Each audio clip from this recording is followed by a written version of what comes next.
The sun, companion of the moon, shone from the south, as the heavenly horses pulled it east to west.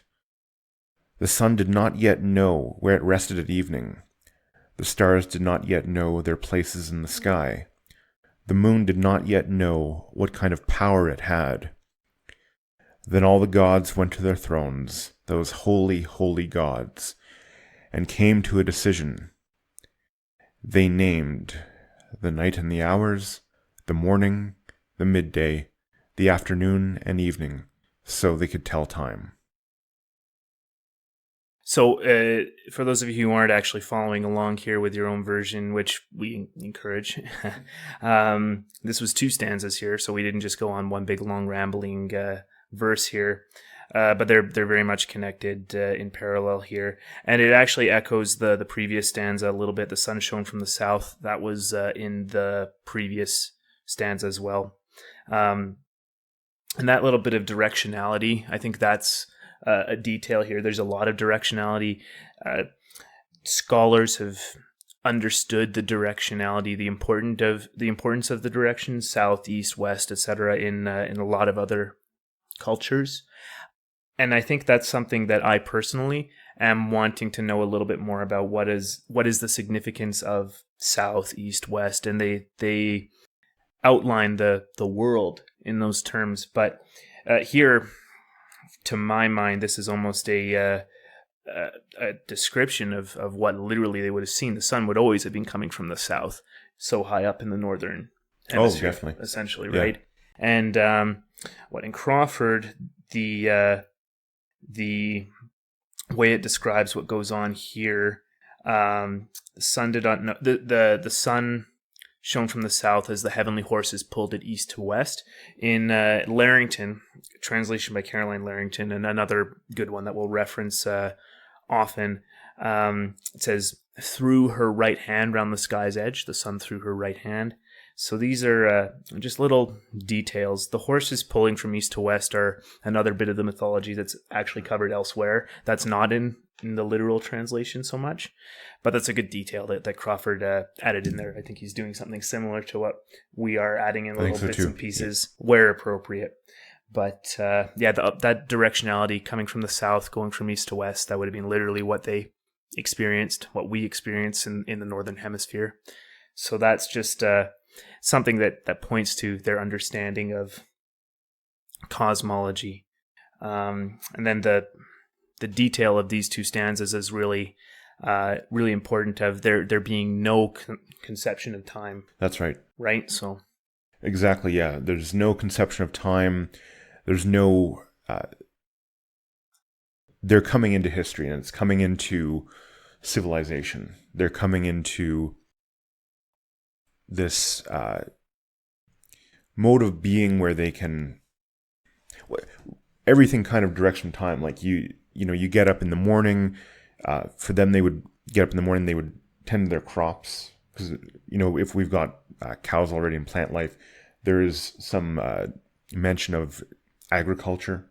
It's things that are dependent on time, and it shows a mastery of the world that we didn't have previously for people, and that's a really important thing to note. It's interesting you bring that up. Agriculture, fertility is one of the big, and agriculture are one of the biggest sources of symbology. The cyclical cycle, the cyclical conception of the world that we'll dig into and see here.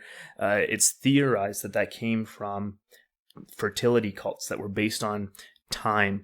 You would have something die and go into the earth, and then eventually spring up again anew. And there were a lot of cults dedicated. This is how the earth became assimilated to the concept of the Mother Earth. That came directly from seeds go into the earth, and then they come out. The mother has done something there, and that's probably where burial underground initially came from. And it's even a conception of, someone's going to maybe even come back afterwards if they've had their rebirth in the mother one day. So that's where reincarnation might have come from originally. That's where this cyclical understanding of the world would have come from. And it all comes down to time. And so this These two stanzas here are fantastic. They are. For describing that.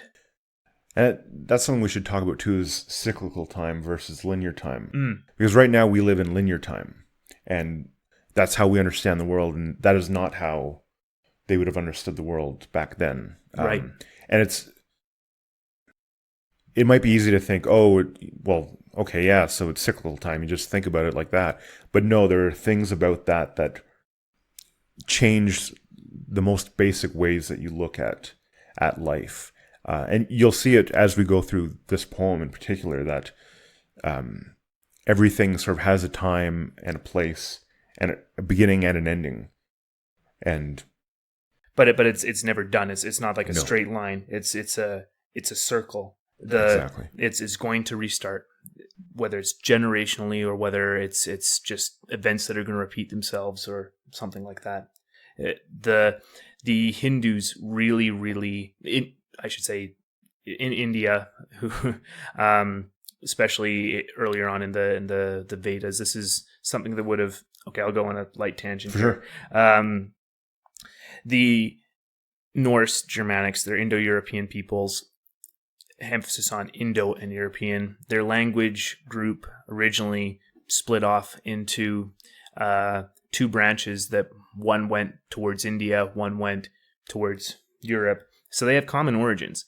These peoples have common origins, and one of the best comparative cultures that we can look at, because they started writing everything down thousands of years ago, but still they started writing everything down, is the Hindus, the Vedic Hindu religion.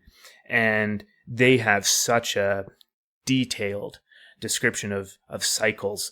We're currently, by their reckoning, in the end phase of the current cycle, like the time of things kind of going downhill, which is a theme we'll kind of come back to. But they go so detailed, and just being able to look at that and say, okay, here's a similar culture. It's not a leap to say that there might have been something just as detailed for the Indo-European, the Germanic peoples, the Norse peoples, a conception of time and cycles, where there's For sure. different phases there. So Definitely.